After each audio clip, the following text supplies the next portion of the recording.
Muy bien. Bueno, creo que ahora va a aparecer ya, va a compartir toda la pantalla. Bueno, comenzamos un poco nuevamente, ¿no? Esta idea de revisar un poco la historia como materia escolar, como disciplina escolar, ¿no? El por qué o el para qué historia tiene que ser enseñado como materia, ¿no? Dentro del sistema educativo, que ha cumplido funciones en diferentes contextos y demás, ¿no? En este caso la idea es abordarlo desde el texto de Joaquín Prat y de Joan Santacana, ¿no? Esta idea de una mirada crítica, ¿no? Sobre esa renovación de la enseñanza de la historia, pero un poco para comprender qué es lo que hay detrás de la enseñanza de la historia, ¿sí? Esto es un poco el ejercicio que estamos haciendo nosotros, ¿no? Que en definitiva el producto que tenemos que comprender de por qué estamos viendo esto no es para conocer a estos autores y lo que dicen estos autores, sino replantearnos nosotros que cuando estamos enseñando un tema de historia, ¿sí? Detrás de ese tema de historia, no es solamente la cuestión de la información y la acumulación de esa información sobre un proceso pretérito, sobre un proceso pasado, sino más bien toda una serie de objetivos y de finalidades que tiene la enseñanza de la historia. Bien, entonces un poco lo que estamos viendo nosotros es eso, estamos analizando eso y luego iremos, ¿no? Más en detalle a la enseñanza de la historia en nuestro país, y iremos de forma más concreta, ¿no? El cómo enseñar, ¿no? La parte didáctica. Bien, entonces hay una discusión, ¿no? Una discusión que llega hasta el día de hoy, esta discusión que es muy antigua, ¿no? Y que tiene que ver si realmente es necesario que en las escuelas primaria, y en este caso secundario, que es lo que está dirigida a la carrera, ¿no? Se tiene que enseñar historia. Bien, si realmente es necesidad o hay una necesidad por parte de los alumnos que tengan que incorporar, si es necesario, ¿sí? La enseñanza de la historia, ¿no? Y por otro lado también preguntarse si realmente los alumnos de un nivel secundario, alumnos que van en una franja de edad medianamente, ¿no? Entre los 12 y los 18 años, si realmente tienen la capacidad como para poder aprender historia. Bien, y ahora vamos a ver a qué llamamos aprender historia. Bien, entonces aquí, dado esta introducción, ¿sí? Tenemos la grilla que nos sirve como para analizar el texto. Yo ahí lo que pongo son placas de lo que fui leyendo y preparando para ustedes.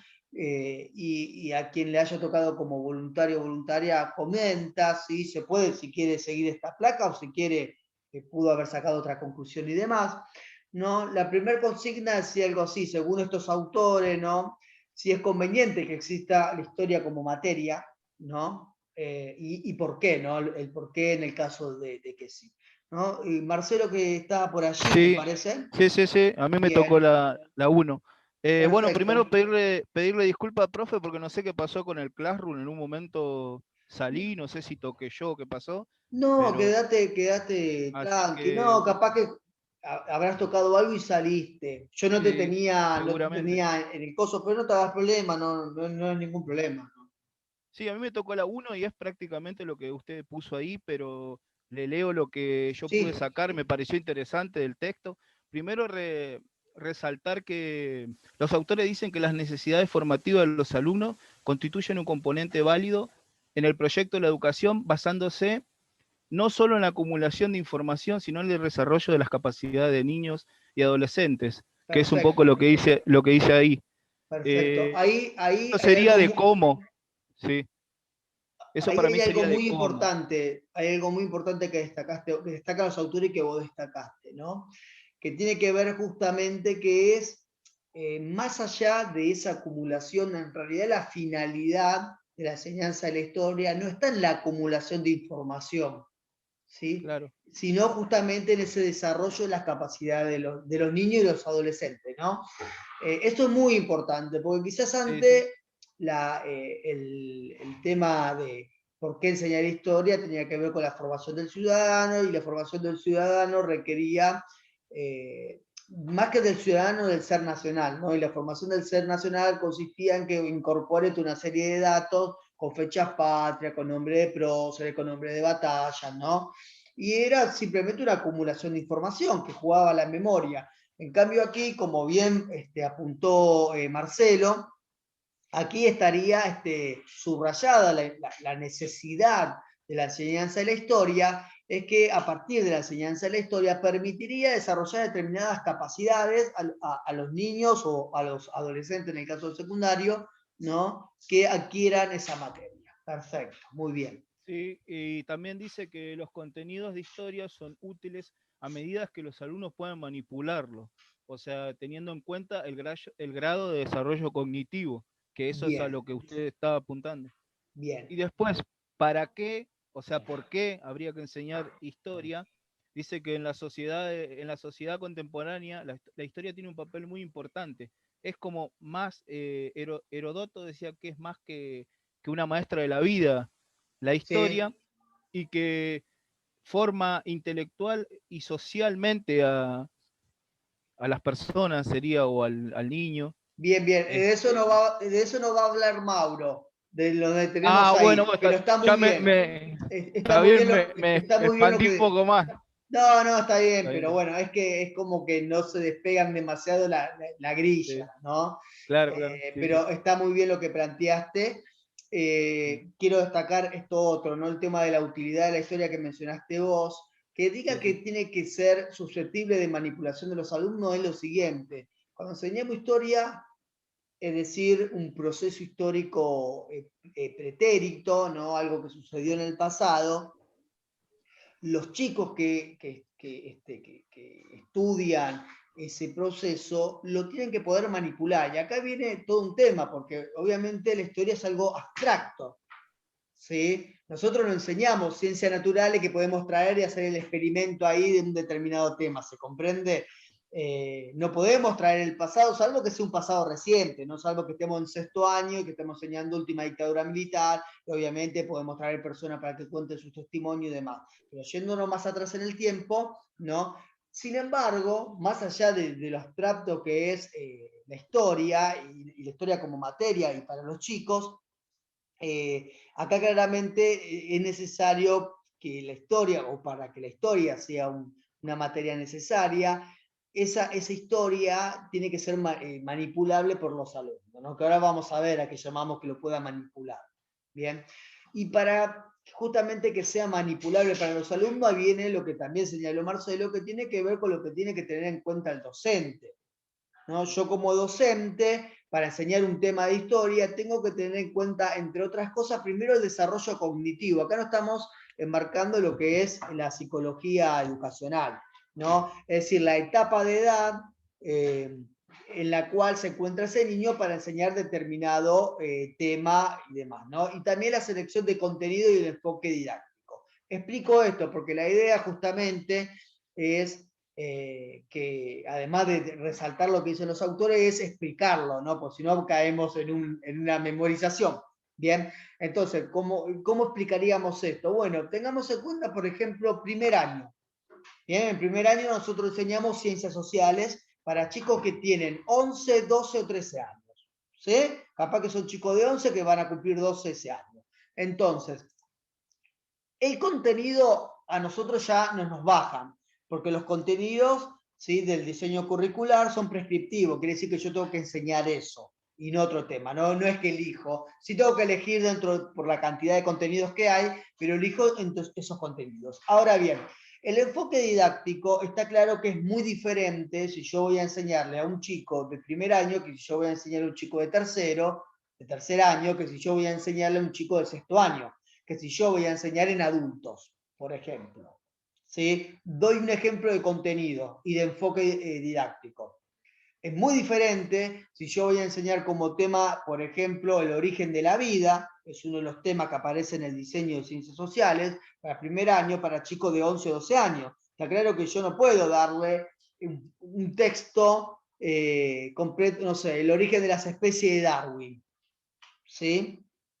Yo seguramente ahí me voy a tener que apoyar en material gráfico o el proceso de hominización, ¿sí? La evolución del hombre. Está claro que yo si voy a enseñar en primer año no puede ser simplemente entro al aula, saludo y empiezo a hablar y a explicarle a los chicos, ¿no? Y los chicos van a estar tomando nota, porque es justamente un primer año y acá tiene que ver un poco con el desarrollo cognitivo que todavía necesitan, ¿no? Como lo concreto, ¿sí? Le cuesta sobre lo abstracto, entonces bueno, yo ahí me tengo que valer de imágenes, de llevar afiches, de hacer afiches yo, de proyectar imágenes, ¿no? De poder utilizar como recurso algún medio audiovisual acompañado del texto, ¿no? Ese mismo tema, proceso de hominización, es un tema que se da también en adulto, en educación adulta, en el primer año de educación adulta. Entonces ahí ya hay otra formación, ¿sí? Ahí quizás yo puedo trabajar con gráficos y demás, como no, ¿sí? Entonces a eso viene justamente de que el alumno pueda manipular ese proceso histórico que estamos trabajando, se pueda acercar de una manera más precisa. ¿Bien? Bien, perfecto, Marcelo, muy bien. Otra cuestión muy pegadita a lo que había dicho Marcelo era sobre las justificaciones, ¿no? De por qué justifica o qué motivo da que la historia esté dentro de las disciplinas o entre medio de las disciplinas escolares, ¿no? Mauro, creo que estaba por allí, si no me equivoco, Mauro. Sí, sí, sí. Acá estoy, Ah, acá estoy. perfecto, yo porque no lo llevo a ver a ustedes, ¿sí? No, está bien, Bueno, está bien. Acá. Mauro, yo simplemente pongo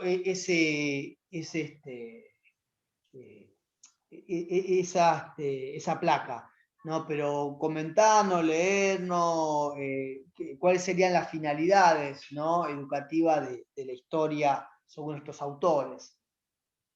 Bien, hablando un poco del texto de la clase anterior, algo que no es muy diferente a lo que nos plantea ahora es que, por ejemplo, la justificación va acorde a los procesos cognitivos que van pasando los chicos. Es a lo que apunta, ¿sí? Sí. Bueno, nos cuenta acá el autor que vivimos en una sociedad donde la historia la utilizan para legitimar acciones políticas, culturales y sociales hoy en día. Lo que nosotros tenemos que hacer, obviamente, es que los chicos no justifiquen las acciones de hoy en día, ¿sí? Sino que tengan una comprensión y hagan un análisis de lo que pasó para saber por qué hoy pasa estas cosas, ¿sí? Bien. Contextualizar las cosas de la historia, ¿sí? Perfecto. Sí, sí. Bien, bueno, te decía que lo planteamos, la autora dice, lo que planteamos es la utilidad del estudio de la historia para la formación integral, intelectual, social y afectiva. Eso es bastante importante de entender en el texto, pero bueno, que va más allá de los procesos cognitivos, que es como, no sé, explicar, comprender, analizar, estudiar, investigar. Bien, y después dice, facilitar la comprensión del presente y con la comprensión de los conocimientos con antecedentes, ¿sí? Nosotros sabemos que no estudiamos el pasado, el tiempo pasado, sabemos que estudiamos un pretérito, ¿sí? El tiempo pasado es lo que ya pasó, la historia lo que estudia, ¿sí? Es lo que pasó, no exactamente lo que ya estaba, sino que lo Claro, analiza, claro, es una reconstrucción, perfecto. Muy una bien. reconstrucción. Bien, y después nos da como una serie de pautas que dice, permite analizar en exclusiva las tensiones temporales, estudiar las causalidades y las consecuencias de los hechos históricos, permite construir esquemas de diferentes semejanzas, estudia el cambio y la continuidad de las sociedades, explica la complejidad de los problemas sociales y potencia la racionalidad en los análisis de lo social y lo político. Eso nos da como ítems a entender para enmarcarlos. Y después, bueno, nos da las justificaciones que veníamos hablando, que recién estaban por mencionar, que estaban bien. ¿Nombro todas, profe? No, Si no, no, no, no. no. La que vos te parece más importante, ¿sí? O alguna que te llamó la atención, porque ahí son varias, ¿no? Son muchas, por eso le decía. Sí, sí, no, de una manera un poco... Está claro de que colocan una lista, ¿no? de finalidades, ¿no? Por parte de finalidades educativas, ¿no? Que tiene la historia, que como bien dijiste vos, va más allá del estudio del pasado y va más allá de lo cognitivo, ¿no? Que es muy, muy interesante. No, acá yo, por ejemplo, bueno, marqué también algunas, ¿no? Como esto de la comprensión del presente que vos habías indicado. Esto del interés por el pasado, que puede ser un poco más discutible, ¿no? Porque quedaría como un poco parco, si se quiere, ¿no? Si la finalidad es estudiar el pasado, tiene que estar esa vinculación con el presente, pero ya lo dice en otro punto. Creo que es interesante otra de las finalidades, recordemos que esto es de España, ¿no? Pero cómo se puede trasladar aquí, como por ejemplo potenciar el sentido de identidad. Me parece que es importante eso, porque si lo miramos, que eso lo vamos a ver más adelante, pero si lo miramos desde los diseños curriculares de nuestro país, ¿no? De historia a nivel secundario, vamos a ver cómo este sentido de identidad no tiene que ver pura y exclusivamente con el sentido de identidad argentina, sino tiene que ver solamente con la cuestión de la formación del ser nacional, sino, por ejemplo, el sentido de identidad tiene que ver, por un lado, con un sentido de identidad latinoamericano, eso se ve mucho en el diseño curricular del tercer año, de cuarto y de quinto, ¿sí? Muchísimo. También con el sentido de identidad más local, porque en definitiva, y si miramos los diseños de quinto y de sexto, esta idea de lo local es muy fuerte, ¿no? Sobre todo el sexto que hace la investigación histórica, donde generalmente se estudia algo vinculado a la localidad. ¿Sí? Por ejemplo, no sé, San Francisco Solano no es historia reciente y es al mismo tiempo historia local. Entonces me parece que otra de esas finalidades que potenciar el sentido de identidad es realmente muy importante. Y después también yo lo que subrayé, además de preparar para la vida adulta, ¿no? Lo que subrayé es que termina de enriquecer otras áreas. Por ejemplo, la literatura, porque muchas veces cuando trabajamos historia, al mismo tiempo trabajamos literatura. Doy un ejemplo, ¿no? Estoy en tercer año, que es Historia Argentina siglo XIX, y estoy trabajando sobre el tema unitario y federales. Y trabajo el Matadero, por ejemplo. ¿Sí? La literatura del Matadero. Artística también, porque muchas veces trabajamos con imágenes, ¿no? Entonces termina, es decir, ese estudio del pasado termina enriqueciendo otras áreas que van más allá de la historia, ¿no? Otras áreas que las personas desarrollan también, como el sentido literario, de artes y demás, ¿no? Fundamentalmente eso. Bueno, muy bien, Mauro, perfecto. Bueno, la 3, la guía 3, ¿no? Ya nos habla no de las finalidades educativas, sino, esto es muy diferente, de los objetivos didácticos de la enseñanza de la historia. ¿Sí? Los objetivos didácticos que tiene, ¿no? La enseñanza de la historia. Es decir, por un lado uno tiene los fines educativos de la enseñanza de la historia. ¿Sí? El para qué enseño la historia como fines educativos, preparar para la vida adulta, la comprensión del presente, ¿no? A partir del pasado, ¿no? Ahora, los objetivos didácticos, es decir, si yo enseño historia no paradito en el aula y solamente exponiendo, sino que utilizo otras cosas, ¿sí? Esos objetivos didácticos serían esas otras cosas, permiten, ¿no? Ciertas capacidades, el desarrollo de ciertas capacidades, que era lo que había indicado Marcelo resolviendo la consigna 1. ¿No? Entonces aquí Mónica, creo que sí, Mónica estaba por allí que me saludó, ¿no? Sí, profe. Nosotros primero comento esto, ¿no? Comento un poco los objetivos en línea general, y después la consigna 3, 4 y 5 tienen que ver con alguno de esos objetivos, ¿no? Uno de los objetivos principales que tiene la enseñanza de la historia, objetivo didáctico, perdón, de la enseñanza de la historia, tiene que ver con esto de comprender los hechos pasados, y para comprender esos hechos pasados, Mauro ya había señalado con anterioridad, hay que saber situarlos, ¿no? Cuando hablamos de situarlo, hablamos de poder localizarlo en un espacio,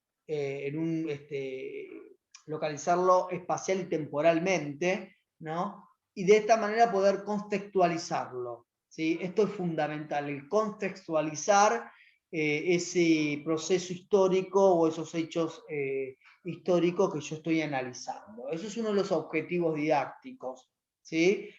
Poder que los chicos puedan contextualizar ese proceso histórico que estoy dando. Que ahora lo va a ampliar, por eso no quiero adelantarme, simplemente los nombro. Otro de los objetivos didácticos es que los chicos comprendan de que hay muchos puntos de vista o que hay puntos de vista diferentes con respecto a un proceso histórico. ¿Bien? Ese es otro, que esto es elemental, porque, a ver, saliendo de la historia es lo mismo que yo mirando la tele y yo sé de que hay sobre un determinado hecho que sucedió, pongamos como ejemplo los noticieros, ¿no? Capaz que para nosotros es muy fácil identificar, bueno, este noticiero responde a tal ideología, este otro, a tal postura política, económica, lo que fuese. Pero a veces los chicos no tienen tan incorporado eso. Bien, entonces este tipo de ejercicio de comprender que hay diferentes puntos de vista sobre un proceso histórico es fundamental. Esto lo va a comentar bueno, Natanael, que se ofreció para poder comentar el punto 4, ¿sí? Otro de los objetivos didácticos que tiene la enseñanza de la historia es justamente el de comprender que hay diferentes formas de adquirir y obtener conocimiento, ¿sí? Sobre el pasado, información sobre el pasado, que no es solamente el manual de historia, que yo leo el manual y copio lo que me dijo otra persona, que evidentemente esto se relaciona y se conecta con lo anterior, ¿no? Ese historiador o historiadora que escribió ese manual de historia tiene una ideología, obvio, ¿sí? Y finalmente, esto que no está dentro de las actividades, ¿sí? Pero que lo podemos comentar, esto de, como objetivo didáctico en la enseñanza de la historia, de que el alumno pueda transmitir lo que ha estudiado sobre el pasado, ¿sí? Esto se ve muchísimo en la actualidad en los diseños curriculares, ¿no? Después lo vamos a ver, pero, y sobre todo los diseños curriculares de educación superior, es decir, de cuarto y de quinto y de sexto año, como en la enseñanza de la historia dice, bueno, elaboración de un informe, elaboración, ¿no? Diferente manera de transmitir lo que se ha estudiado sobre ese pasado.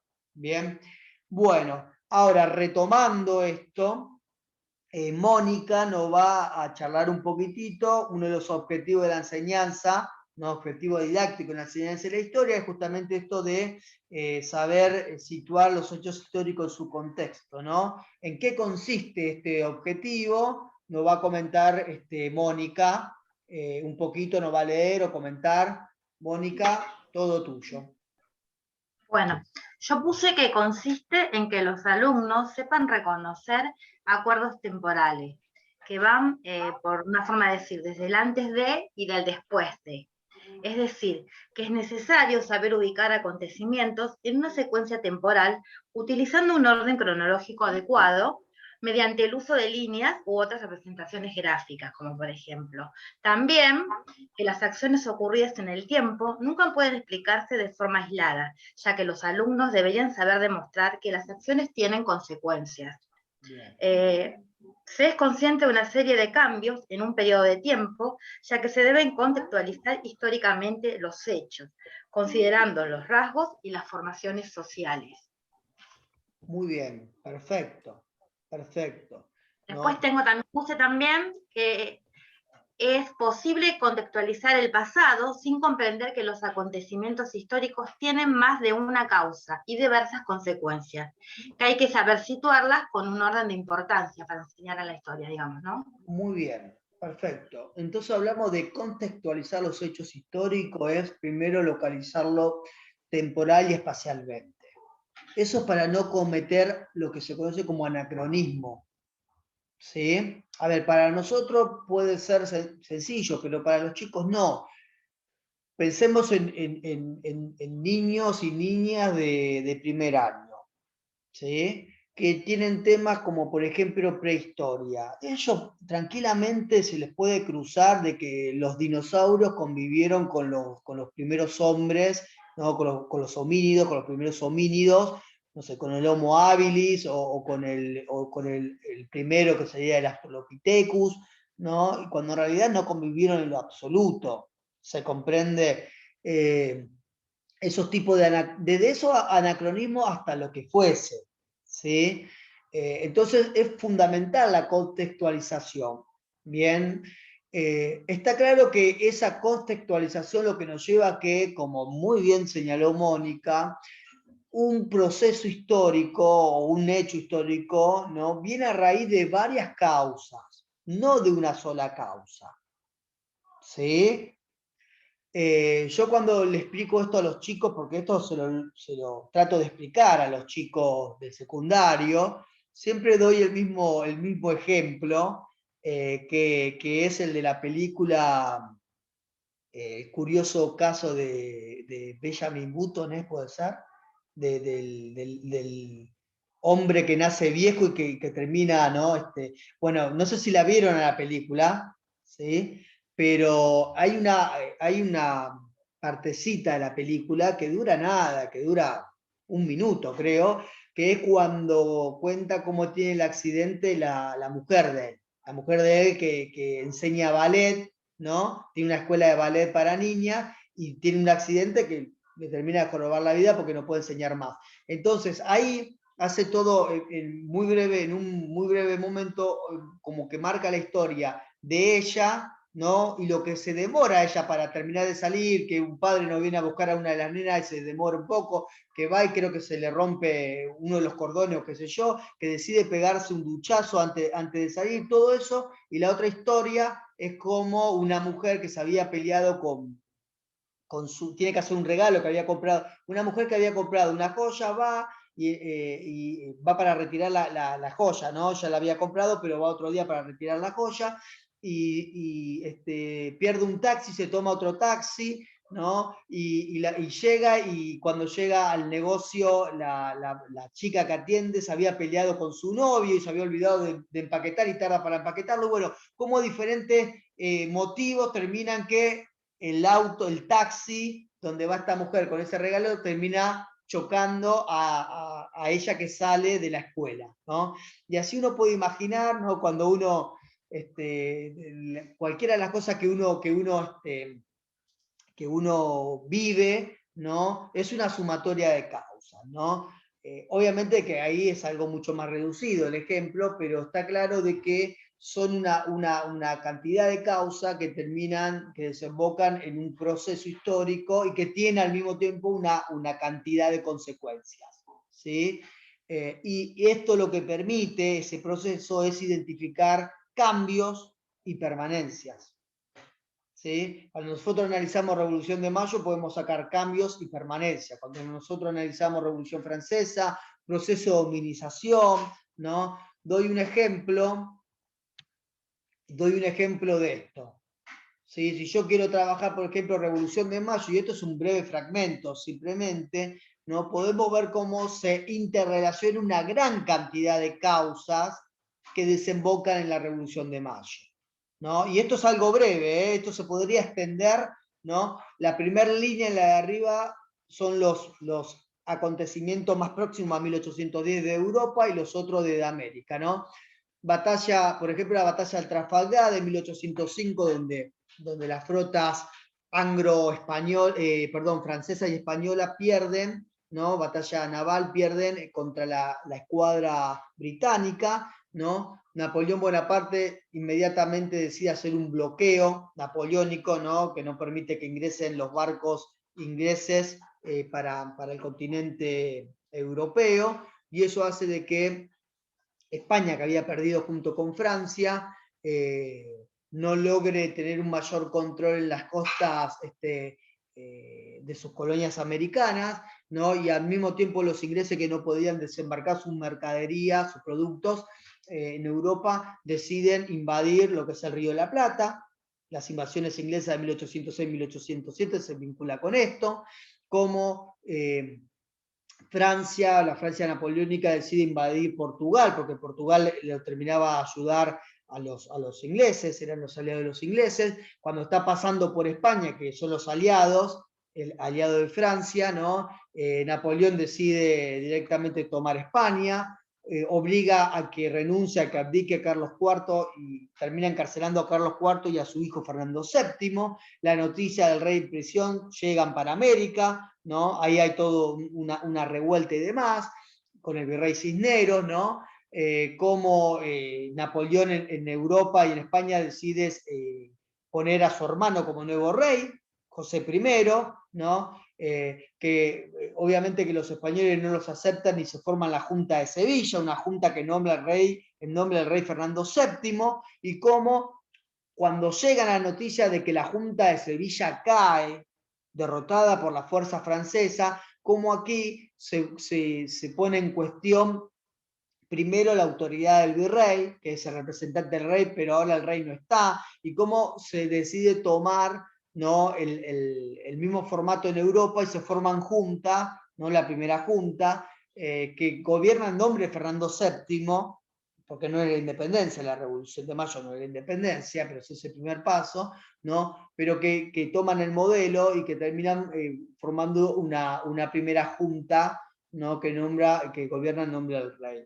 ¿No? Entonces, fíjense cómo hay toda una serie de causas, ¿no? Que tiene una consecuencia, un hecho que va a ser el cabildo abierto, supónganse, o el primer gobierno patrio, y cómo el primer gobierno patrio va a tener toda una serie de consecuencias. ¿Sí? ¿Cómo va a tener una serie de consecuencias? Acá se va a disparar para un montón de consecuencias. ¿Bien? Entonces, esto se lo quería mostrar como ejemplo de lo que bien mencionó Mónica hace un ratito. ¿Bien? Y acá uno puede ver en esto de cambios y consecuencias, uno lo que puede ver es, bueno, como cambio, ¿no? Cómo cambia, va a empezar a cambiar la forma de gobierno, ¿no? Con el proceso de revolución e independencia, pero también van a haber permanencia, como por ejemplo, si bien hay un cambio importante en la sociedad, porque se terminan de abolir, por ejemplo, los escudos de nobleza, los estamentos y demás, por ejemplo, no hay una inmediata libertad. Ejemplo, 1813 está la libertad de vientres, ¿no? Que decía de que la mujer es esclava, las mujeres esclavas embarazadas, sus hijos desde el vientre iban a ser libres, pero sin embargo los esclavos seguían siendo esclavos, los esclavos anteriores de 1813. Eso es un proceso que se fue dando, ¿sí? Se comprende, digo, para dar un ejemplo más conocido que es el Río de la Plata, ¿no? Esto lo podemos tomar para América Latina. ¿Bien? Bueno, muy bien. Vamos al otro punto, quedan 4 minutitos, después volvemos a ingresar en el mismo enlace, ¿sí? El otro punto que va a comentar Natanael, decía, bueno, el otro de los objetivos de la enseñanza, de la didáctica, de la enseñanza de la historia, era comprender que hay muchos puntos de vista, ¿no?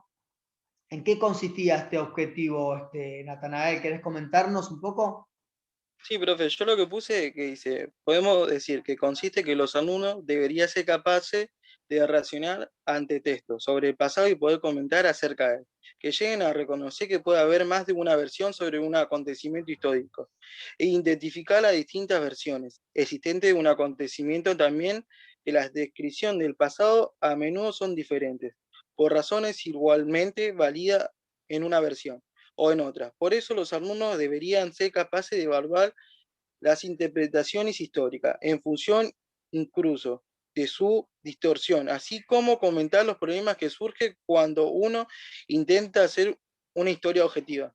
Perfecto. Muy bien, Natanael. Esto es Sería elemental. que lo que da a entender este objetivo, profe, que hay distintos puntos de vista sería acerca de la historia. Como usted comentó, si yo miro el noticiero, el canal 13 no va a tener el mismo punto de vista que el canal 11.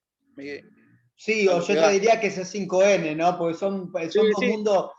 Son mundos diferentes, tienen Sí, otra ideología cerca, ¿me entiendes? Cada uno expresa el punto de vista que más le parece. claro. Entonces sería Perfecto. algo así.